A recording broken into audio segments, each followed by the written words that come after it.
Welcome to the PR Maven Podcast, a podcast all about growing your network and building your brand through traditional and digital networking techniques. I'm Nancy Marshall, the PR Maven and CEO of Marshall Communications. Stay tuned for this week's episode, and thanks for listening.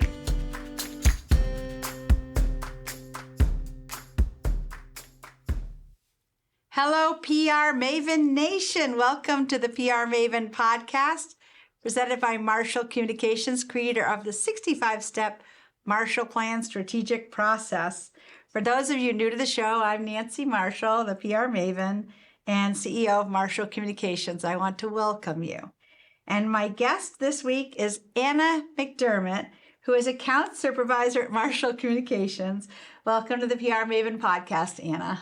Thank you for having me back. Yes, this is actually Anna's second appearance. The first time, I think it was our 6th episode.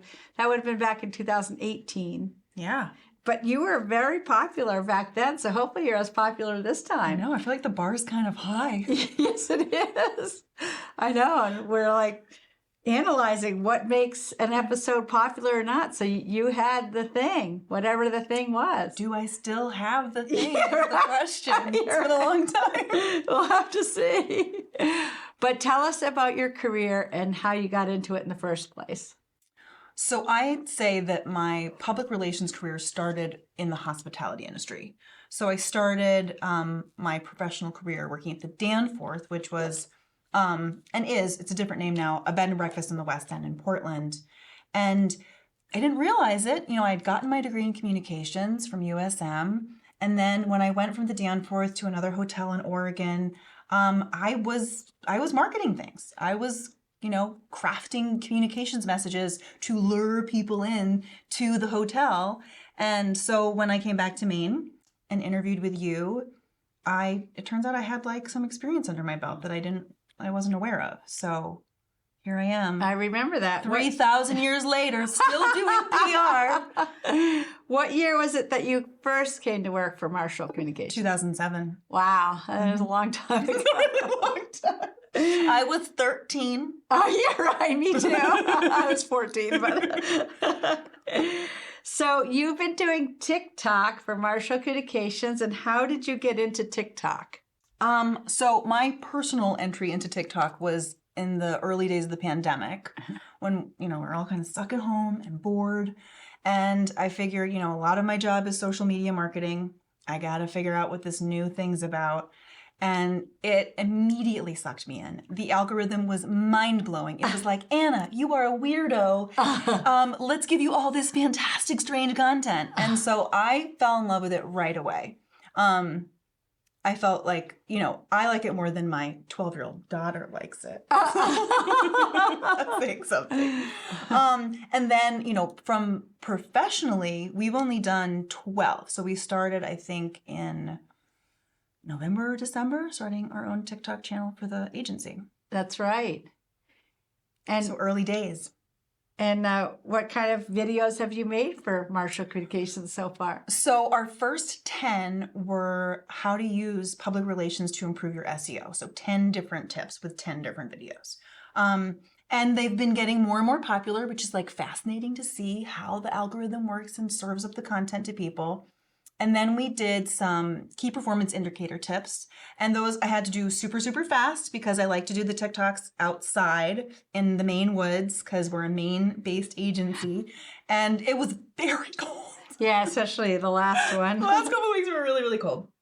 And then I'm super excited because this week we're launching the Media's Pet Peeves. And so I'm going to be sharing people's pet, from Down East Magazine and Maine Biz and other, your connections, all your connections, and their pet peeves about what they want us to stop doing, what they want marketers and public relations and anyone who's sending out press releases to stop doing. That's right. And it's going to be so fun. Yeah, that'll be good. But I like the way when you're doing a video, you kind of sometimes play two different people. There's normal, professional Anna, and then there's my foil of ridiculous Anna. Yeah, that's right. So it's fun for me. I like to be ridiculous Anna a lot because she's she's a wild ride. Yeah. She's crazy. Yeah. And which ones have been most popular so far? So interestingly, the 10th SEO tip, which was to self-publish a book, which I thought was going to fall flat because not everybody can write 2 books and self-publish them like you. But that one had the most views so far. And then one of the KPI videos also did pretty well. Yeah. And KPIs, key performance indicators. Yes. And neither of them had my dog in it. So I don't know. Oh, yeah. But I did send a little gift to your dog because your dog has been participating. He did boost views substantially the first time we added him in. Yes. And did you train him to move the way he did? No, he's motivated purely by cheese. Yes. And so Cheese. He's just a natural. Yeah. And what was the little gift that I sent You him? sent like 3 pounds of greenies, which if anyone's a dog owner, you know that like 2 huge boxes of greenies is quite the nice dog. Yeah. So what are your hopes for the future of your videos on TikTok? Like these pet peeve videos? Well, the reason we started a TikTok channel is sort of twofold. So one, we want to use the platform to further establish Marshall Communications as thought leaders in the worlds of PR and marketing. And so what we're doing is we're providing free information, useful information to anyone who's out on TikTok being like, how do I improve my SEO? Or there's so many key performance indicators to keep track of. What are the most important ones? So we're there to answer the questions and provide sort of a resource and boots on the ground, firsthand experience so that when our clients ask us, should we get into TikTok? What is TikTok? How do you do the TikToks? We can say, well, we know. We do it. Most public relations agencies are not doing it. They have experience with like the older familiar ones like Instagram and Facebook and LinkedIn. And yet, we're kind of on the cutting edge, I think, for social media marketing. And that's where we as an agency want to be. We want to be at the intersection between traditional PR and social media marketing. And so I think TikTok is helping position us very well for that. That's right. Yeah, because I do feel like as agency professionals, we should walk the walk, not just talk the talk. Exactly. So when I, have a misstep on TikTok and it doesn't do well, I'm learning from that. And when we do well, I'm learning from that. So for me, I love getting into the weeds of like data and analytics and figuring out what works and what doesn't, because all of these different platforms all have different algorithms that they feed to their audiences. And it's like a social media marketing puzzle. Yeah. Well, that is the advantage of social media is you can test and learn and test and learn, and you learn every day. I mean, before there was social media, we had to just sort of try to figure out, if we send this press release in the mail, how many people use it? And then we had to do some calculation on, how many people are reading this press release when it appears in the newspaper. But of course, you're never really sure how many people are actually reading a newspaper, the hard copy. But with social media, you really can get a lot of information. And this report that I was looking at yesterday about like the state of social media was saying that out of almost 2,000 marketing professionals that they surveyed, 87% of them said that the importance of using social media in their public relations and marketing campaigns has either maintained or gained importance. Like it's not going away. Social media is becoming like a pillar or foundation for any public relations. That's right. Well, I always think, can you imagine if we had gone through the pandemic without social media? Without TikTok? Yeah, I know. Because I know during the pandemic, I was relying on social media for a lot of connections. Yeah. Socializing. It was very important. Yeah. Of course, I feel like social media was invented just for me. But maybe it was invented for you too. The two of us. Just the two of us. Well, we're going to hear more from Anna McDermott in just a moment. But first, I want to remind you how to get a free Things to Do Today pad from the PR Maven. You go to prmaven.com/giveaway and submit your mailing information so we can send you a to-do pad. And we'll hear more from Anna McDermott in just a moment. Sprague & Curtis is a locally owned real estate company. We're primarily focused in central Maine. I got excited about Nancy's book because she's so well known in the area for her marketing and branding techniques, and we're always looking to expand and learn and grow, and so a lot of us here at the office decided that we wanted to read her book and learn some new techniques.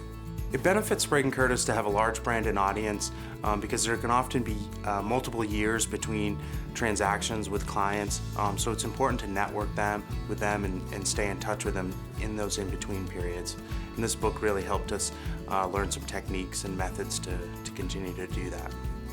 We organized a small book group with Nancy's book with brokers in our office this winter to share information and remind ourselves how important it is to always be working on our network and continually reaching out to our customers. Platforms like social media are important in expanding your business, but equally as important are handwritten notes, cards, letters. She inspired me to send her a note of appreciation, just thanking her for the book and her insight. In reading Nancy's book, I was excited to look to continue to grow our brand and our audience. I think she does a great job of motivating us. Nancy's book really helped me learn a few things in marketing and branding and how important it is to stay on top of reaching out to clients periodically, staying top of mind, providing useful information, and really telling our story as a company.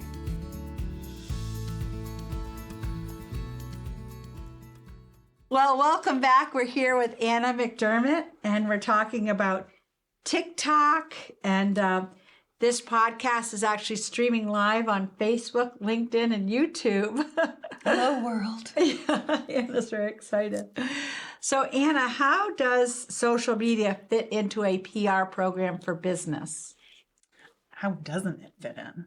I think social media has to be an integral part of any public relations plan that you do. So when we create a Marshall plan, we almost always include social media strategies or campaigns into that, just because all of these platforms are perfect for storytelling. And that's what public relations is about. You share the story of your brand to gain loyal customers. And what better way than a social platform designed to, share those stories? Exactly. Yeah. And, each social media platform sort of has a different demographic. Facebook, even though it is number one, it sort of does cater more now to an older demographic. Exactly. And TikTok is catering more to the younger demographic. Much younger. Much younger. Which is great if you were trying to reach a younger audience. To know what platform you should be focusing your energy and time on, because they are time consuming, is really important part of any strategy. So for TikTok, about 50% of the audience is under 25 and 25% of the audience is under 20. Wow. Yeah, it's a very young audience. Yeah. Creators and the audience, they're all very young. There's only 10% about that's over the age of 50. I guess That's you. Yeah, I guess I'm in the minority because I do like TikTok. And I am over 50. So yeah, we were going to talk about the demographic for TikTok. So it's 57% female and obviously very heavily skewed towards a younger category of people. And so if you are trying to reach a younger audience, Facebook is not the place for you anymore. You have to go find them on TikTok or maybe Instagram or maybe Be Real, but I have no idea how you'd use that to market things. And of course, Twitter. I use Twitter pretty actively as main PR Maven. And Twitter, I find, is a really great way to connect with journalists. Right. That's where the breaking news happens. It's on Twitter first before it's anyplace else. Yeah. So they all have. And then LinkedIn is your little mini personal website for your business brand. That's right. It's free for everybody. Yeah. And it is a professional networking platform. So if you're in the professional world, you really should have a LinkedIn profile. So why would other businesses other than Marshall Communications want to consider using TikTok? So one of the great things to some degree about how new TikTok is that the industry niches are not oversaturated yet. So my experience with public relations on TikTok is there's not a lot of other voices competing for mine. So if I'm doing hashtag PR tips in any given day, there's not going to be a lot of other people. So if someone searches for that, 40% of Gen Z people don't use Google anymore to search. They use TikTok. Wow. They're using TikTok to figure out where to go out to dinner. They're using TikTok to say, what kind of shoes should I buy? Or where I want to get my PR tips from. So for like inherently uncool businesses, like we're not talking fashion and music and entertainment. We're talking like dentists and realtors and accountants. TikTok is for you. That's I'm here to say TikTok is for you because there's no one else on there. And there's all these young people who are asking questions. Like if you were a realtor, I think TikTok would be a great platform to share tips on like, do you want to buy a house in the next 10 years? Well, these are some tips to get you started moving in the right direction. And then you have like, maybe you don't have a customer today, but you might have one down the line. And you could be establishing yourself as like a thought leader in the real estate, industry. The media could contact you because everyone's paying attention to what's happening on TikTok. So I think even though it's geared to our younger audience now, it is a great place to experiment if you are interested in the short form video format for like just a new way of reaching people and sharing information. And it is so addictive. That's really I have to say, just scrolling through TikTok videos is so much fun. And that the algorithm is changing all the time, but it learns what you're interested in and it knows what you want to see. Yeah. So talk a little more about algorithm for people who don't really grasp what the algorithm is and how that relates to PR. So each platform has, people behind it who are creating these algorithms that are going to be very different. So it's like an algorithm is like a formula. It's a formula that's every single platform wants to keep you there for as long as possible. Eyes on the screen. That's their goal. And so they each create ways that they see that happening. So if you spend more than 3 seconds watching any TikTok video, they're going to be like, Nancy likes cats. Nancy likes funny cats. You're going to get more funny cat things. Then they're going to be like, let's see if Nancy likes sad cat videos. Nope, she doesn't. That one, she passed right away, or she didn't like it.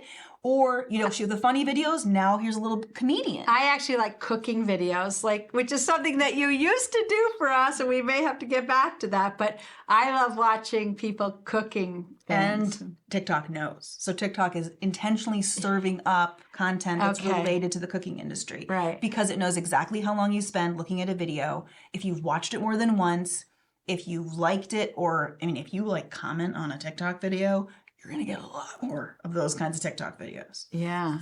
I look at a lot of physical fitness videos for inspiration, actually. Yeah. So I will comment on those as well, like somebody showing a kettlebell workout or dumbbell workout. Instagram, because we are reposting our TikTok videos to our other platforms after we remove the watermark that says TikTok on it. And Instagram's algorithm for their reels, which is what the TikTok video then becomes, is a reel, that they're going to share those to new viewers. The point of the algorithm wants reels to get you new eyes. This is not for your current followers. So it can be a great way to repurpose the content too and put it on different platforms and get different responses or gain new things. So maybe your goal isn't on TikTok to get new followers, but on Instagram it is. The reel would actually be a great way to do that. Right. So the TikTok videos that you're creating become reels on Instagram? Mm-hmm. And how does that happen? Are you checking something off on TikTok that says make this? So I create the TikTok on the TikTok platform. I then download it. I then go and I take that link and put it into SnapTik, which is an app. It's a free app on a browser. And that removes the watermark through internet magic. And then I download a watermark-free version, which I then email to Kat, and she puts it on our social media, on Facebook and stuff. And Kat's another member of our team. Yeah, she's our social media guru. Yes.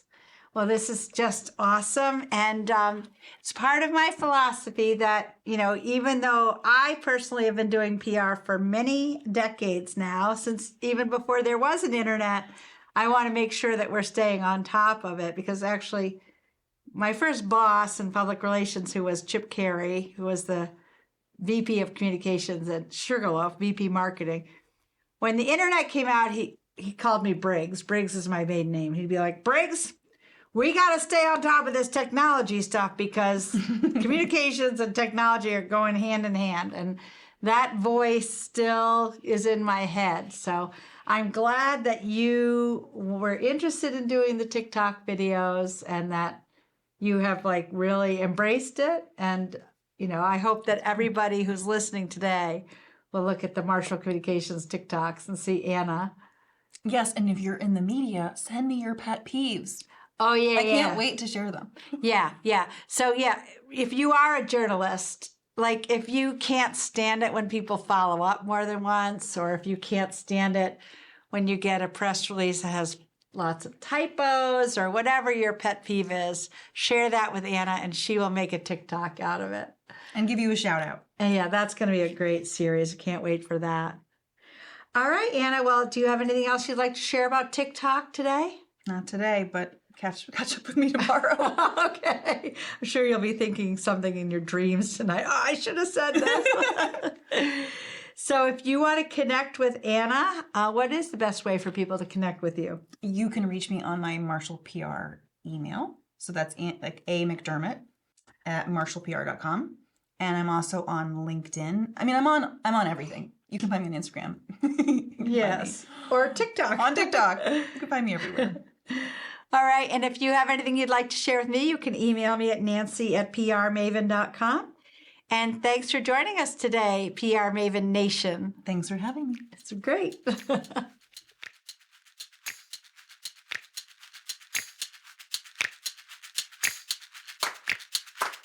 Thanks for listening to this episode of the PR Maven Podcast. I invite you to share a review of the podcast on iTunes or your favorite podcast player. Be sure to subscribe to our podcast so you never miss an episode. You can also join the PR Maven Nation on Facebook. It's free to join, and it's a great community of like-minded individuals who are all looking to learn and grow from one another. If you use an Alexa device, use your Alexa app to search the Skills and Games section to find and enable the PR Maven Podcast Flash Briefing. This will give you access to exclusive content and more PR and marketing advice. Thanks again for listening and have a great rest of your week, PR Maven Nation.